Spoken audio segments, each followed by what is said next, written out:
The warm Egyptian evening of early December 1943 found President Franklin Delano Roosevelt alone with his thoughts in Cairo, a pen poised above official correspondence that would determine the shape of modern warfare. Harry Hopkins had just departed after delivering the critical intelligence from General George C. Marshall. Every military analyst, every strategic planner, every informed observer had assumed the same conclusion about who would command history's most ambitious invasion. Yet Roosevelt could not escape the persistent anxiety that had plagued him through countless sleepless nights. The reasoning was simple, almost brutally so. Removing Marshall from Washington would leave an irreplaceable void in the very heart of America's war machinery. The moment had arrived when abstract planning would crystallize into concrete reality, when theoretical command structures would transform into actual orders issued to real human beings. What Roosevelt understood, perhaps more clearly than anyone else in that complex web of military and political leadership, was that the imminent decision would reshape not merely the immediate tactical situation, but the fundamental conception of what military genius meant in the modern age. The invasion of Europe demanded something unprecedented, something that transcended traditional notions of battlefield heroism and tactical brilliance. Roosevelt was about to elevate organizational virtuosity above combat valor, placing a general who had never personally led soldiers into battle at the helm of the largest military enterprise ever conceived by human imagination. The factors converging on this decision had accumulated momentum throughout 1943, building inexorably since the spring, when Axis forces in North Africa finally collapsed. That surrender in Tunisia, with roughly 267,000 enemy soldiers entering captivity, had marked a turning point in Allied fortunes. Among the American commanders who emerged from that campaign with enhanced reputations stood Lieutenant General George Smith Patton, Jr., whose very name had become synonymous with aggressive warfare. At 57, Patton embodied the archetypal warrior spirit that captured popular imagination. His appearance alone communicated martial authority, specially tailored uniforms that sparkled under any light, those famous twin revolvers with ivory handles that were genuine weapons rather than theatrical props, and a vocabulary of profanity that could make hardened soldiers wince while simultaneously inspiring them to extraordinary feats. Patton's journey to this pivotal moment stretched back across decades of military service and personal ambition.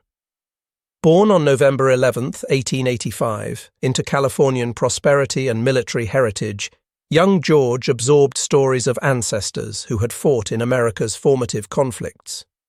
His grandfather's death as a Confederate colonel fighting at Winchester created a family legacy of martial sacrifice that shaped Patton's entire worldview. Academic challenges stemming from undiagnosed dyslexia made conventional learning difficult for the boy, forcing him to develop an almost superhuman determination to overcome obstacles through sheer willpower and relentless effort. West Point accepted him in 1904, though his struggles with coursework necessitated repeating his first year. When he finally graduated in 1909, ranking 46th among 103 cadets, few would have predicted the military icon he would become. Yet even then, certain qualities distinguished him: an intensity of competitive spirit, an aggressive approach to every challenge, and an unwavering belief in the importance of martial excellence.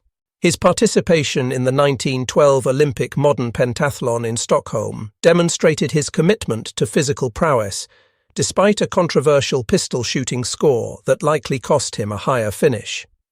The international competition reinforced his conviction that American warriors must match or exceed any potential adversary in both physical capability and mental toughness. Marriage to Beatrice Ayer connected Patton to substantial wealth and social influence, providing resources that accelerated his career advancement in ways unavailable to most officers. The 1916 expedition into Mexico pursuing Pancho Villa gave young Lieutenant Patton his first taste of actual combat. Leading motorized cavalry in a raid that resulted in 3 enemy deaths, including one of Villa's captains, Patton personally shot 2 men with those ivory-handled revolvers before strapping their corpses to vehicle hoods and driving back to headquarters. The dramatic flair, the brutal directness, the calculated theatricality of the gesture brought him national attention as journalists described him as the first American officer to use vehicles in combat operations. More significantly, the action cemented his relationship with Brigadier General John Pershing, who would mentor and protect Patton for years to come. When America entered the Great War in 1917, Patton accompanied Pershing to France, where he discovered his true military calling. Tanks represented revolutionary technology, primitive and unreliable, but pregnant with possibility. Patton immediately recognized their potential to restore mobility to a war mired in static trench warfare. He established the Tank Training School at Langres, personally writing doctrinal manuals and operational procedures while studying French and British methods. During the Meuse-Argonne offensive in September 1918, Patton led his tank corps forward on foot after their vehicles became disabled, earning the Distinguished Service Cross for valour while suffering wounds that would mark him as a combat leader willing to share every danger he asked his subordinates to face. The interwar years found Patton among a small cadre of visionaries advocating for mechanised warfare despite institutional resistance. Throughout the 1920s and 30s, he published articles, conducted experiments, and argued incessantly that future conflicts would be decided by rapid armoured thrusts rather than static infantry formations. His collaboration with Major Dwight Eisenhower on tank development created an intellectual partnership between 2 officers whose personalities could hardly have been more different. While budget limitations and conservative military thinking prevented wholesale adoption of their radical proposals, Patton never abandoned his conviction that speed and shock would dominate future battlefields. His design work on the M1913 cavalry sabre and extensive writing on mounted tactics reflected his determination to preserve offensive capability in an era when defensive firepower seemed to have made traditional cavalry obsolete. When European war erupted in 1939, Patton's moment finally arrived. Promotion to Brigadier General in October 1940 brought command of an armoured brigade and opportunity to implement training methods he had spent 2 decades developing. The Desert Training Center he established in California's Mojave prepared American troops for North African combat through harsh, realistic exercises that built both technical competence and psychological resilience. Operation Torch in November 1942 gave Patton his first major command, leading the Western Task Force's 35,000 men onto Moroccan beaches. Despite Vichy French opposition, challenging seas and coordination difficulties, Patton's forces secured their objectives with impressive speed. Casablanca fell within 72 hours, demonstrating that American forces could execute complex amphibious operations against determined resistance. The Sultan of Morocco's presentation of the Order of Ouissam Alawite carried a citation noting that lions trembled at Patton's approach, but more importantly, the success validated his training methods and proved American soldiers could match any opponent when properly prepared and led. The disaster at Kasserine Pass in February 1943, where German forces under Rommel inflicted over 6,000 casualties on unprepared American units, led directly to Patton's most significant pre-Sicily contribution. Major General Lloyd Fredendall had proven inadequate, and on March 6th, Patton replaced him commanding 2nd Corps. His immediate transformation of the demoralized unit became legendary. Strict uniform standards, rigorous inspections, relentless training, and constant personal presence throughout the command area changed everything within days. Soldiers began standing straighter, responding sharper, fighting harder. Bringing Major General Omar Bradley as his deputy provided steady competence to balance Patton's volatile aggression. When American forces next encountered Germans at El Guetar in late March, they not only held but counterattacked effectively, proving that proper leadership could transform the same soldiers who had broken at Kasserine into warriors capable of defeating veteran German formations. The Sicily campaign in July 1943 expanded Patton's reputation while simultaneously creating the controversy that would fundamentally alter his trajectory. Operation Husky landed his 7th Army's 90,000 men on southern Sicilian beaches on July 10th, ostensibly supporting British General Bernard Montgomery's main thrust toward Messina. Patton had no intention of accepting a supporting role.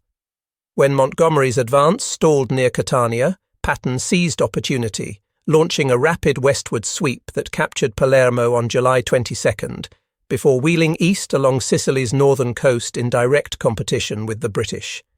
His arrival in Messina on August 17th, hours before Montgomery, represented questionable strategy, since many argued he had pursued personal glory instead of trapping retreating German forces. But it established his image as a commander who achieved seemingly impossible objectives through speed and aggression.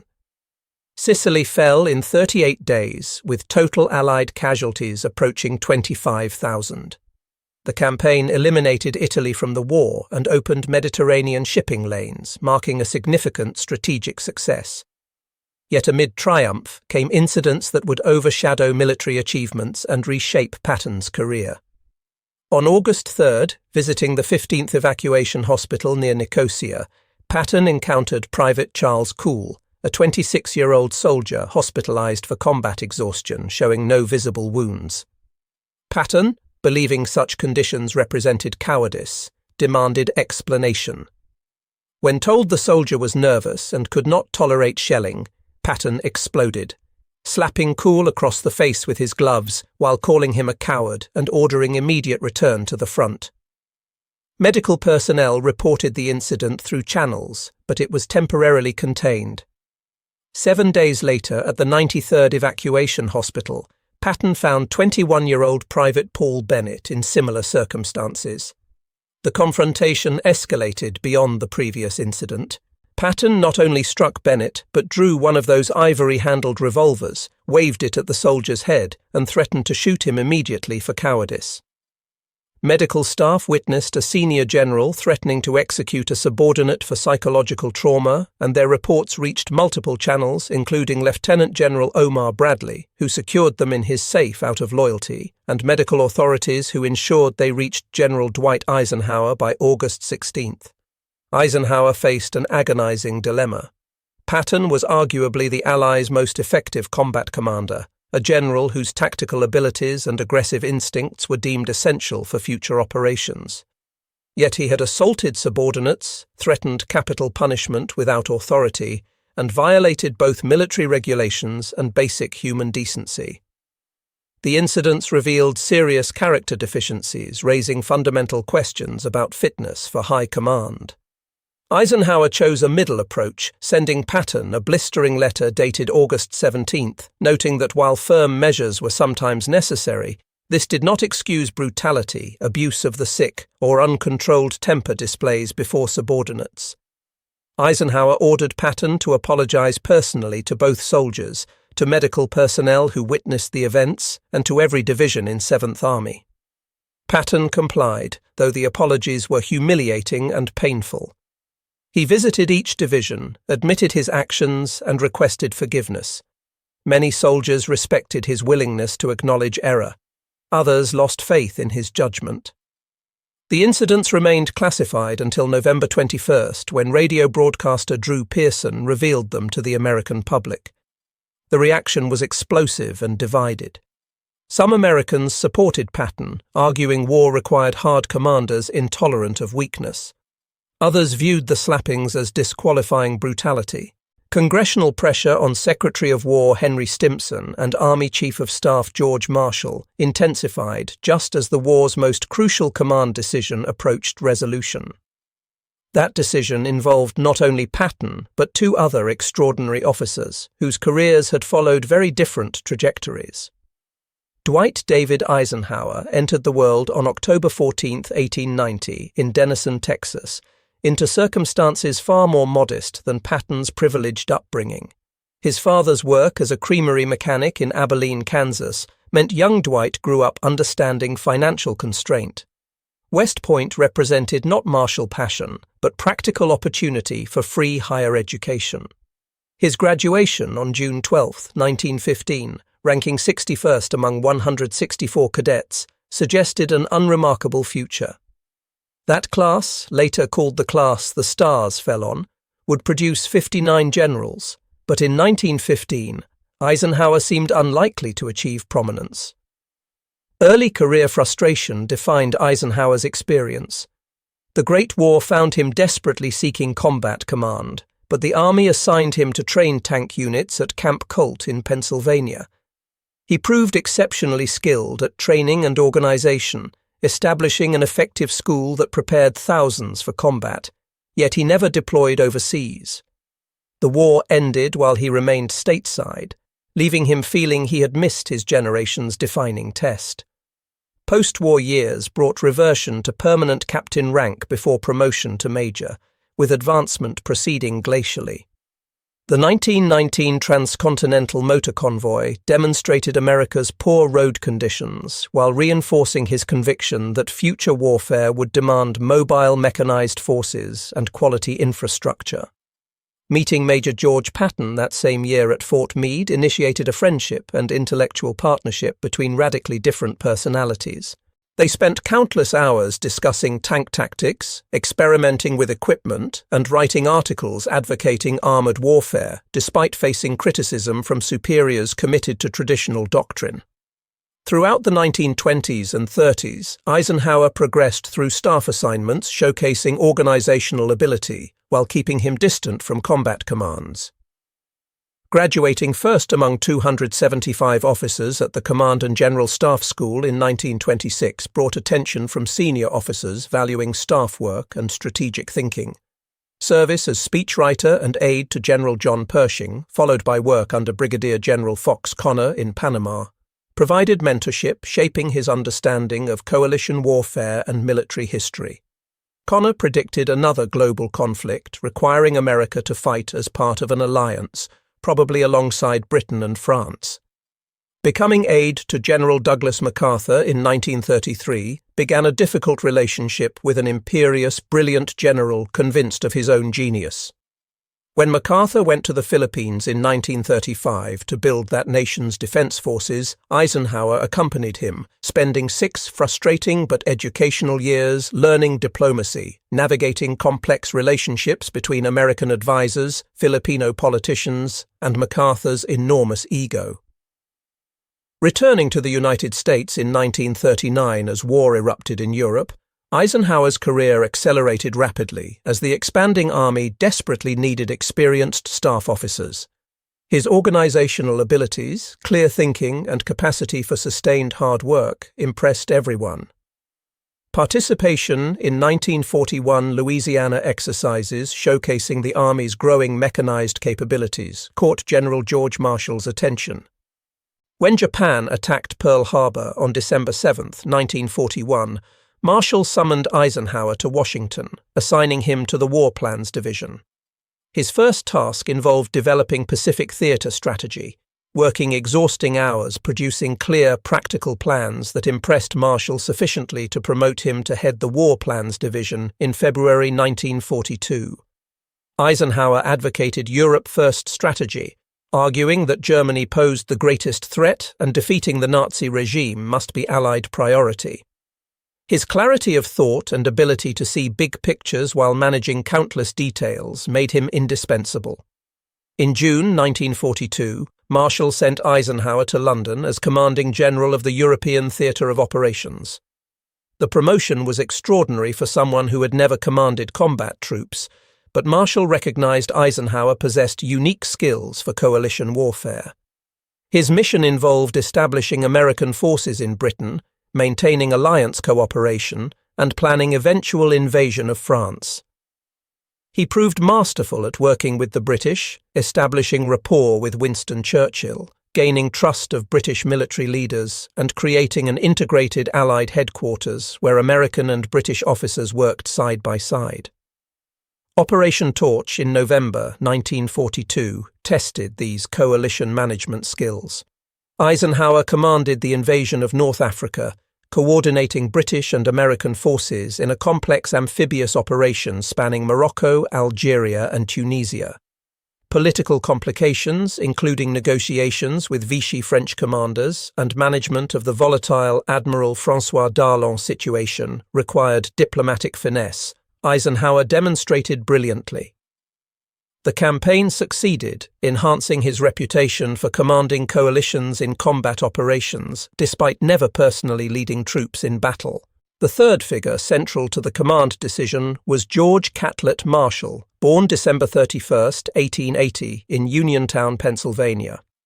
Coming from a family with Confederate sympathies, young George attended Virginia Military Institute, graduating in 1901 as first captain of the Corps of Cadets.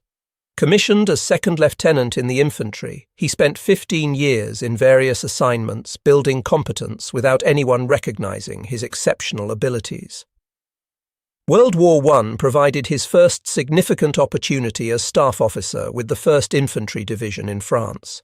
He demonstrated extraordinary planning and logistics skills, particularly organizing large force movements during complex operations. At Cantigny in May 1918, the first major American offensive, Marshall's meticulous planning contributed to success. During the Meuse-Argonne offensive, he coordinated movement of over 600,000 troops and 2,700 guns, one of history's largest military movements. General John Pershing recognized Marshall's abilities, keeping him close as operations officer with responsibilities far exceeding his rank. Post-war decades brought various assignments building his reputation within the army while remaining unknown publicly. Service as Pershing's aide, teaching at the infantry school at Fort Benning where he trained future commanders, and various staff positions showcased his organizational mastery.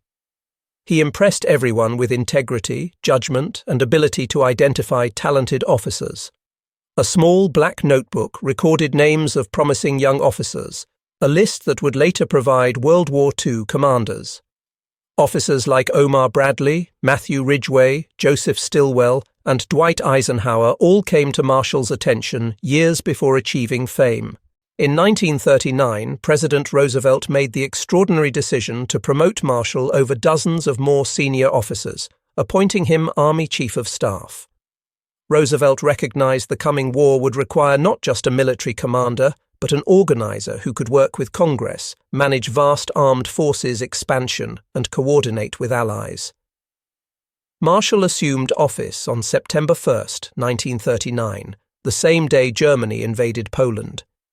America's army at that moment numbered approximately 174,000 men, ranking 17th globally, smaller than Belgium's forces. The military was poorly equipped, inadequately trained, and organized for obsolete warfare. Marshall transformed American military capability over the next 6 years through political skill, organizational genius, and iron determination. He cultivated congressional relationships, testifying frequently and honestly about military needs, winning massive appropriations for expansion, equipment, and training.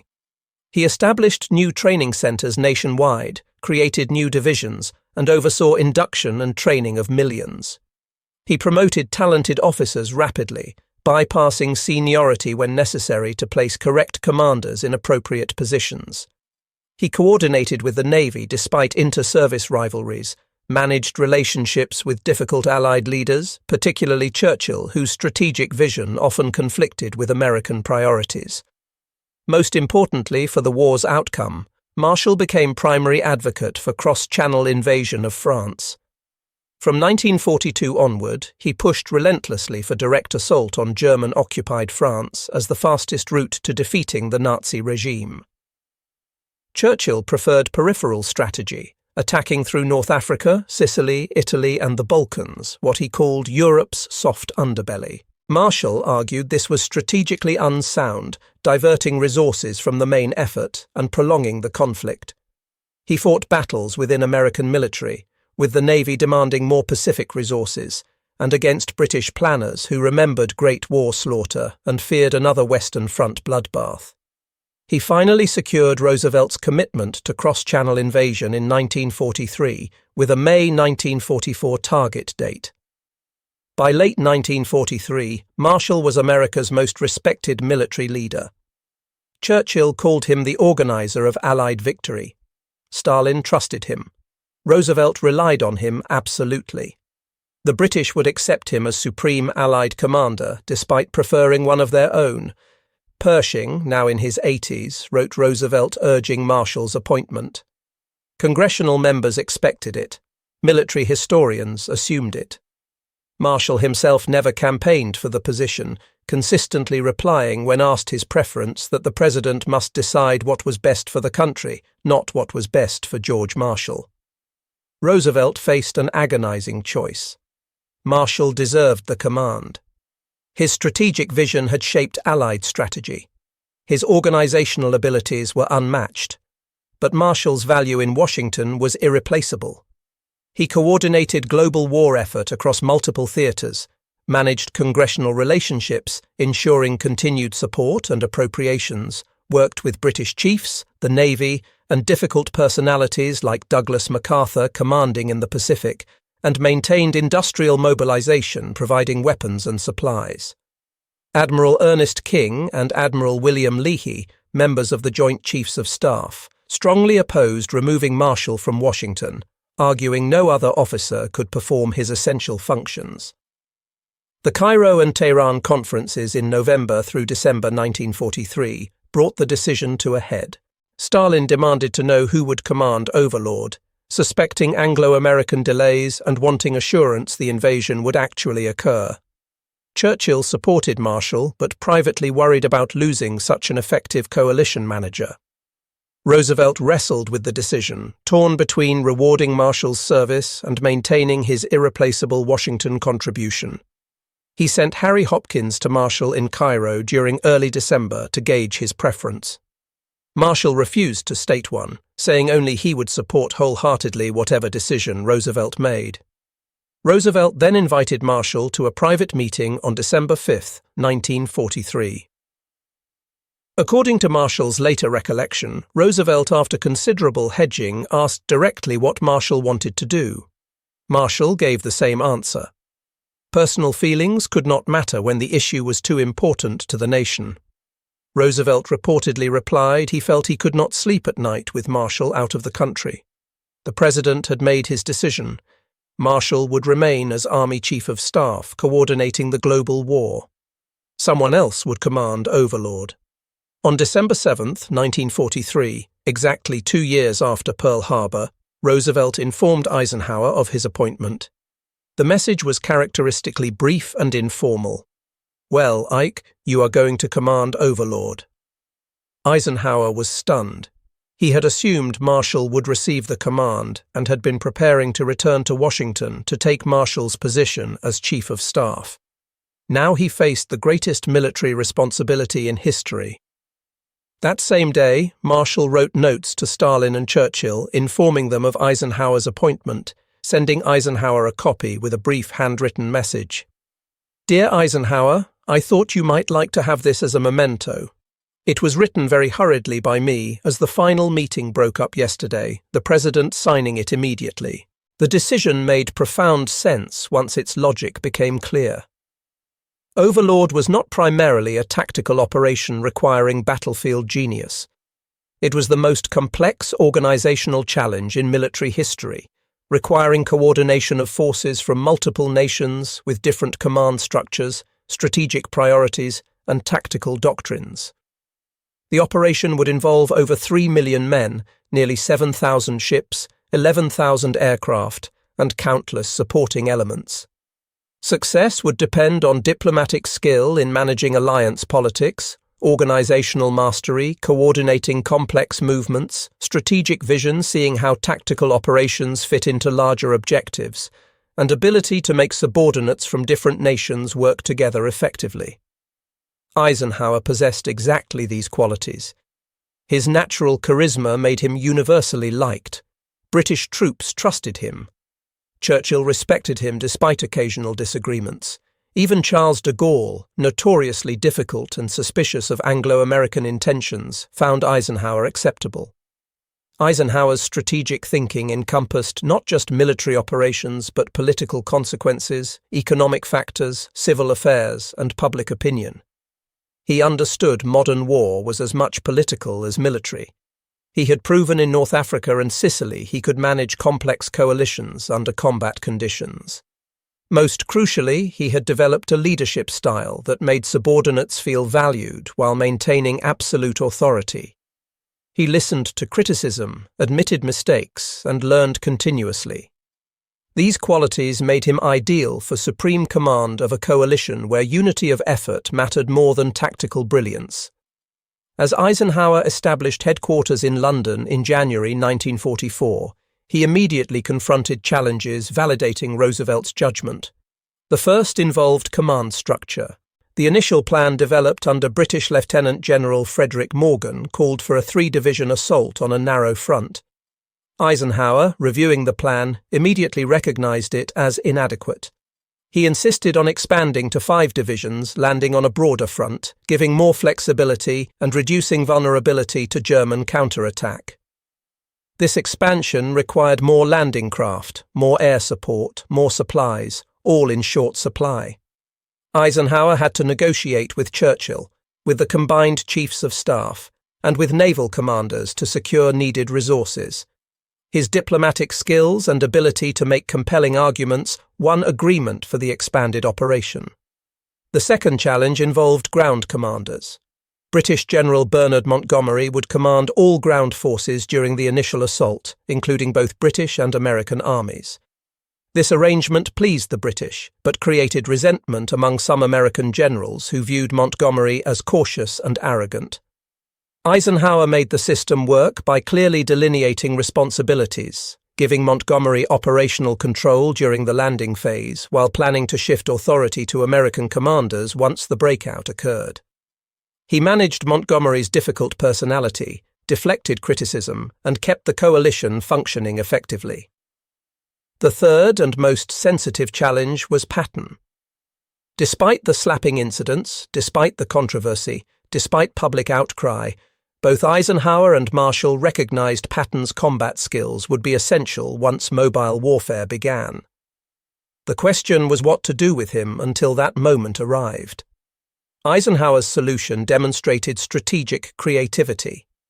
Patton would command Third Army, which would be activated only after the invasion succeeded and a breakout occurred. Until then, Patton would serve as centerpiece of the most elaborate deception operation in military history. Operation Fortitude was conceived to mislead German intelligence about where and when the invasion would occur. The concept was simple: make the Germans believe the main invasion would strike Pas-de-Calais, the narrowest English Channel point and the obvious choice for cross-channel assault. The Allies would actually invade Normandy, which offered better beaches and room for manoeuvre, but the Germans must continue believing Calais was the target even after Normandy landings began.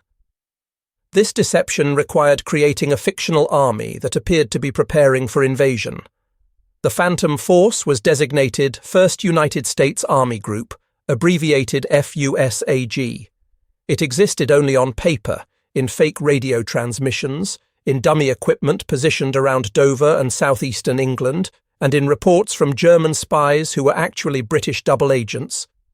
But FUSAG needed a commander whose appointment would seem logical and whose reputation would make the threat credible. There was only one choice. Patton, sidelined by controversy but recognized by Germans as the Allies' most dangerous combat commander, became FUSAG's commander in early 1944. The Germans accepted this completely. Their intelligence services, the Abwehr and the SD, devoted enormous resources to tracking FUSAG. They photographed dummy landing craft built from scaffolding tubes and canvas. They intercepted radio transmissions from mobile units, simulating 11 non-existent divisions. They received reports from agents who were actually under British control through the double-cross system.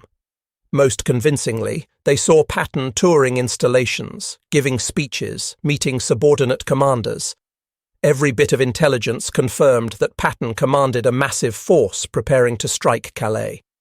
German commanders believed the deception because it made strategic sense. Calais offered the shortest sea crossing, only 20 miles compared to Normandy's 100 miles. Calais provided the most direct route to Germany and the vital Ruhr industrial region. Most importantly, they knew Patton was the Allies' best tactical commander. Logic dictated he would lead the main invasion. The deception included one particularly audacious element.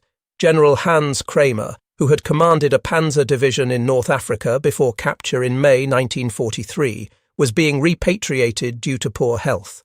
Before his departure in May 1944, British intelligence arranged for him to dine with Patton.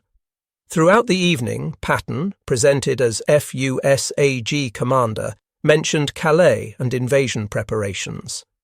Afterward, Kramer was driven through southern England, passing enormous troop concentrations. Road signs indicated he was in southeastern England near Dover. In reality, he was in southwestern England seeing actual Overlord preparations, but the deception was perfect.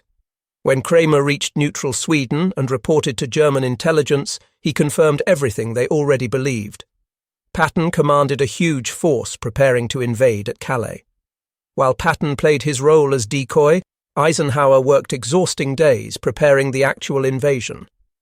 He moved his operational headquarters to Telegraph Cottage outside London, where he could focus without constant interruptions.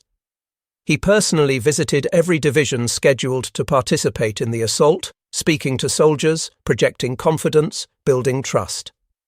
By June 1944, he had visited all American, British and Canadian assault units, often spending hours talking with men who would carry out his orders. Soldiers responded to his genuine warmth and obvious concern for their welfare. They saw not a distant commander, but a leader who understood what he was asking them to do. Eisenhower also made the hardest decisions a commander faces. He approved the airborne assault despite predictions of 70% casualties for paratroopers dropping behind enemy lines. He understood the risk, but recognized that without airborne forces securing the invasion flanks, the entire operation might fail. He wrestled with weather, as the operation was originally scheduled for June 5th, but terrible storms forced postponement. His meteorologists predicted a brief improvement on June 6th, followed by more bad weather. If the invasion did not go on the 6th, it would need to wait 2 weeks for proper tides and moon phases, possibly until July. The delay would compromise security and give Germans more time to strengthen defences. Eisenhower made the call, go on June 6th. He later wrote that it was the loneliest decision of his life. On the evening of June 5th, as troops loaded onto ships and aircraft prepared for takeoff, Eisenhower visited the 101st Airborne Division at their airfield near Newbury. These paratroopers would drop into Normandy hours before dawn, securing bridges and road junctions. Their casualties were expected to be severe. Eisenhower walked among them, talking quietly, joking about fishing, asking about hometowns. A photographer captured an iconic image. Eisenhower speaking with Lieutenant Wallace Strobel, whose face showed the tension all soldiers felt. After the visit, Eisenhower returned to headquarters and wrote a message accepting full responsibility if the invasion failed. He carried it in his pocket, ready to release if needed. The message read, "Our landings have failed and I have withdrawn the troops. My decision to attack at this time and place was based upon the best information available. The troops, the air and the navy did all that bravery and devotion to duty could do. If any blame or fault attaches to the attempt, it is mine alone." June 6, 1944, dawned with clearing skies over the English Channel. At 6:30 in the morning, American, British and Canadian soldiers stormed 5 beaches across 50 miles of Normandy coastline. The assault involved nearly 7,000 vessels, including warships, landing craft, transports and support ships. Over 11,000 aircraft provided air support. By day's end, approximately 156,000 Allied soldiers had landed in France. Casualties totaled roughly 10,000, with Omaha Beach accounting for most American losses, where fierce German resistance nearly threw attackers back into the sea. But the invasion succeeded.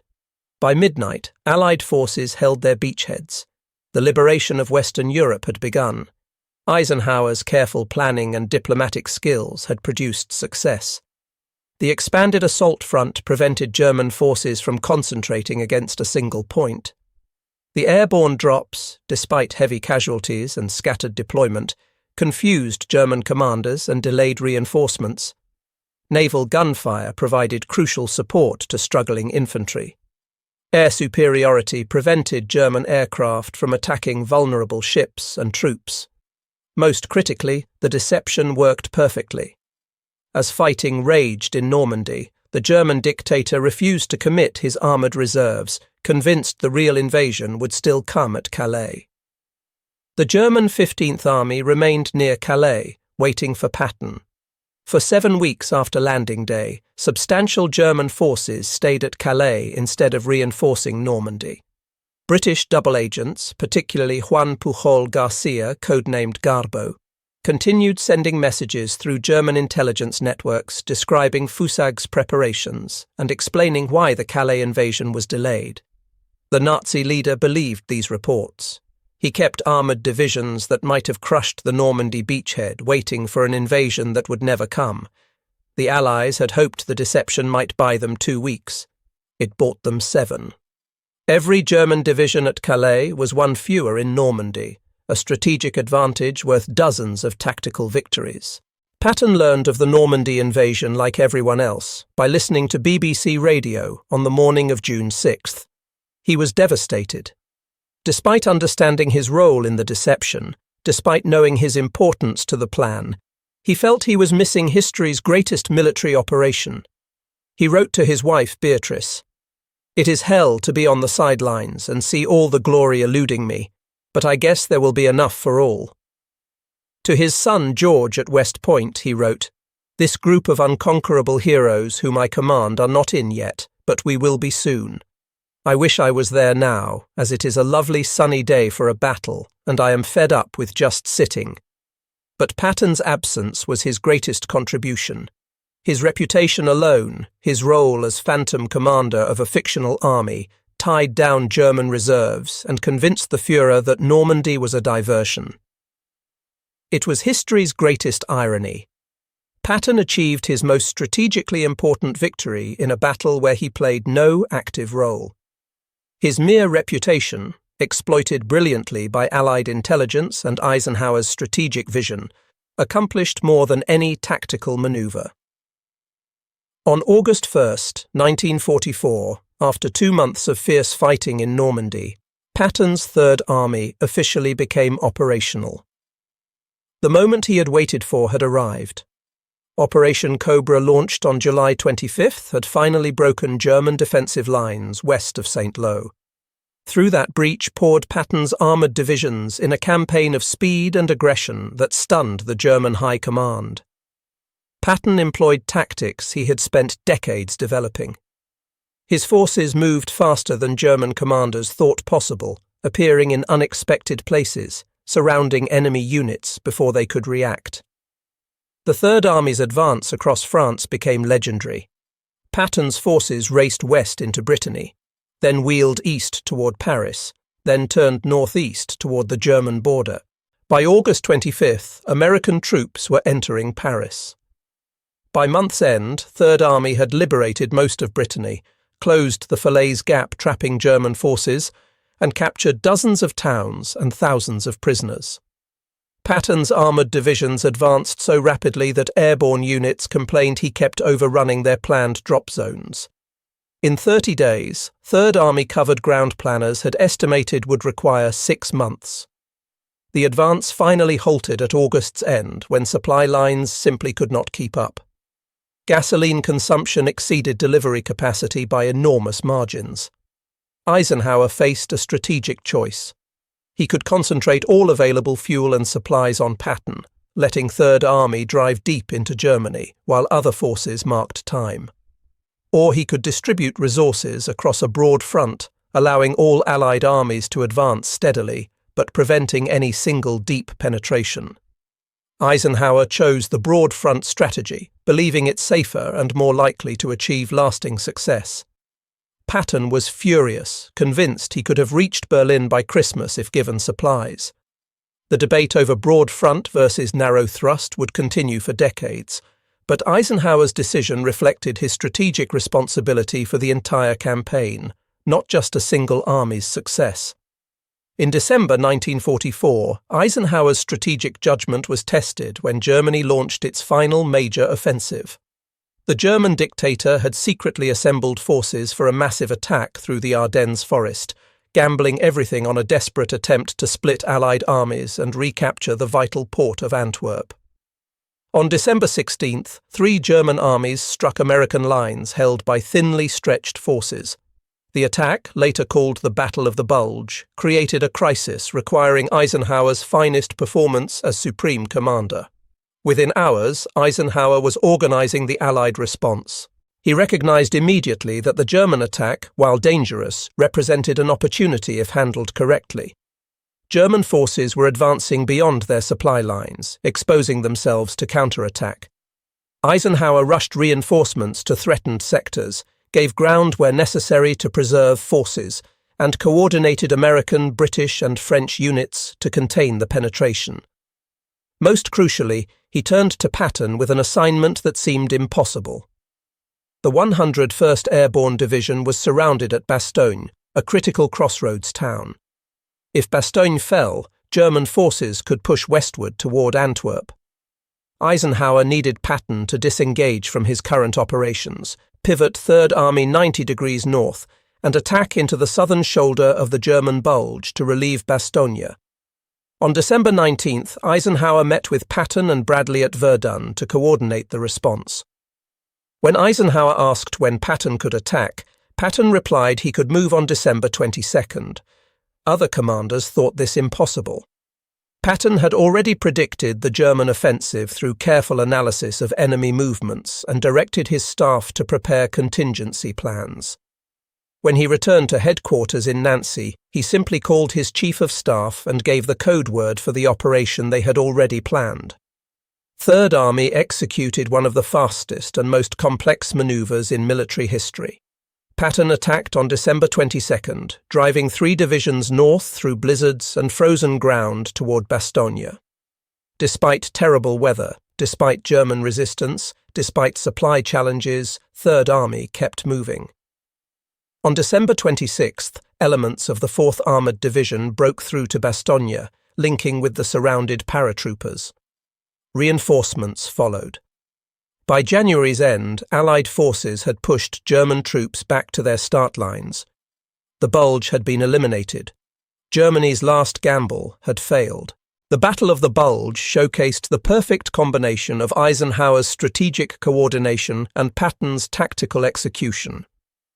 Eisenhower organized the entire Allied response, allocated resources, made difficult decisions about where to give ground and where to hold, and kept the coalition functioning under immense pressure. Patton provided the aggressive tactical execution that turned strategy into reality. Together, they demonstrated how modern warfare required both levels of excellence working in harmony. The relationship between strategic planning and tactical execution had never been more clearly illustrated. As Allied forces crossed into Germany in early 1945, the contrast between Eisenhower's role and Patton's became even more pronounced.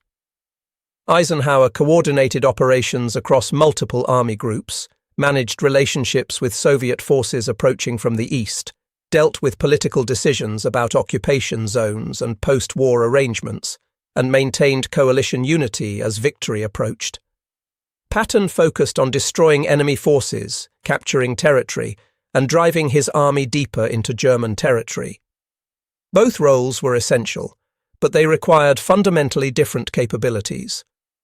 When Patton's forces liberated the Ohrdruf concentration camp on April 4, 1945, he confronted the full horror of Nazi atrocities.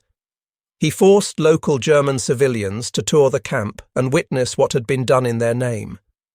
His forces captured vast numbers of prisoners, linked with Soviet forces advancing from the east, and penetrated deep into Czechoslovakia before orders halted their advance. When Germany surrendered on May 8, 1945, Third Army had compiled an extraordinary combat record. From August 1, 1944 to May 8, 1945, Patton's forces had liberated or conquered approximately 81,500 square miles of territory across France, Luxembourg, Belgium, Germany, Austria, and Czechoslovakia. They had captured roughly 1.28 million prisoners and inflicted an estimated 500,000 casualties on German forces.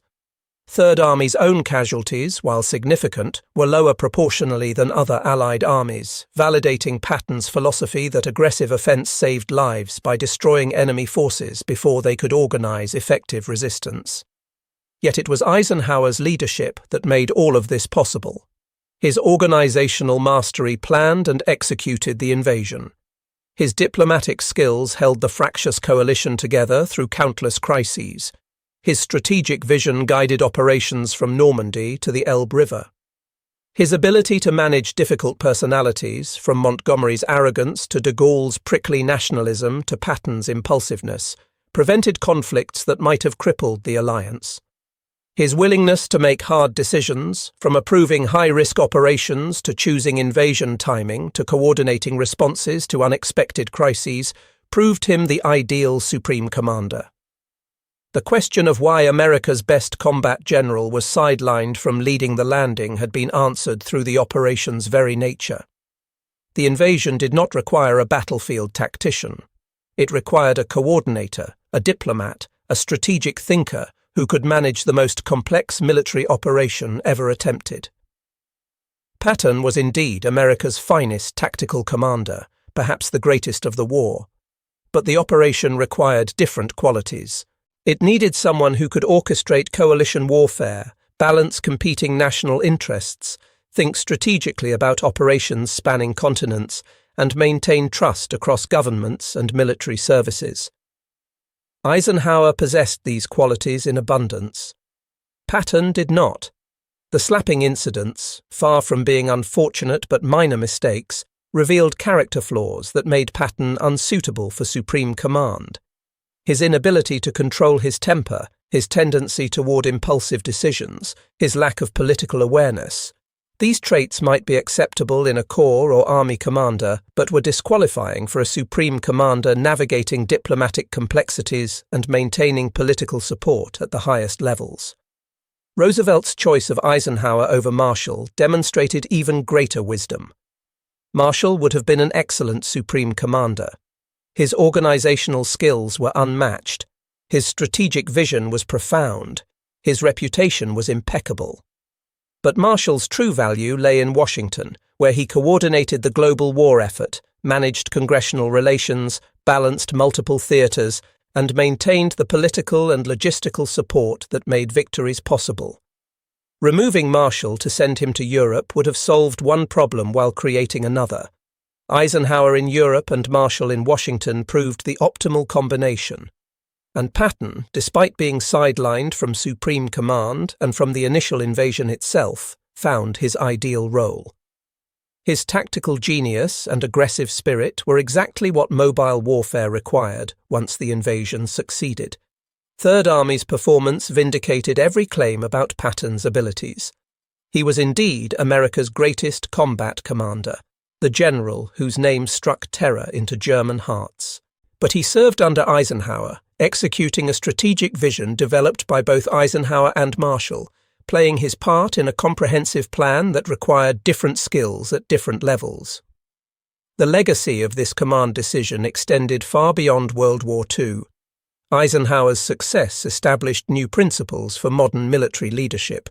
He proved that contemporary warfare requires not just tactical brilliance, but organizational excellence, political awareness, diplomatic finesse, and strategic vision.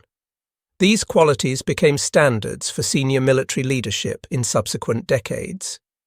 The American military's emphasis on joint operations, coalition warfare, and strategic thinking over purely tactical prowess can be traced directly to lessons learned from Eisenhower's success. Eisenhower leveraged his military reputation into political success, serving as President of the United States from 1953 to 1961. His presidency reflected the same qualities that made him an effective supreme commander: organizational competence, strategic thinking, coalition building, and ability to navigate complex situations without losing sight of larger objectives. He ended the Korean War, managed Cold War tensions without nuclear escalation, and established policies that guided American strategy for decades. His presidency demonstrated that skills required for supreme military command translated effectively to supreme civilian leadership. Patton never had that opportunity. After Germany's surrender in May 1945, he became military governor of Bavaria. Within months, he created new controversy.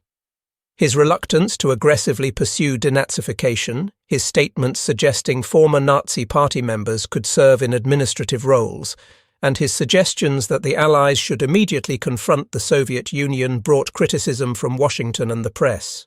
Eisenhower, sensitive to political pressures, removed Patton from Third Army Command in October 1945. On December 8, 1945, Patton was severely injured in a car accident near Mannheim, Germany. His staff car collided with an American truck, and Patton suffered a broken neck that left him paralyzed from the neck down. He was taken to Heidelberg Hospital, where doctors could do nothing for his injuries. 12 days later, on December 21, 1945, Patton died from pulmonary edema and congestive heart failure. He was 60 years old.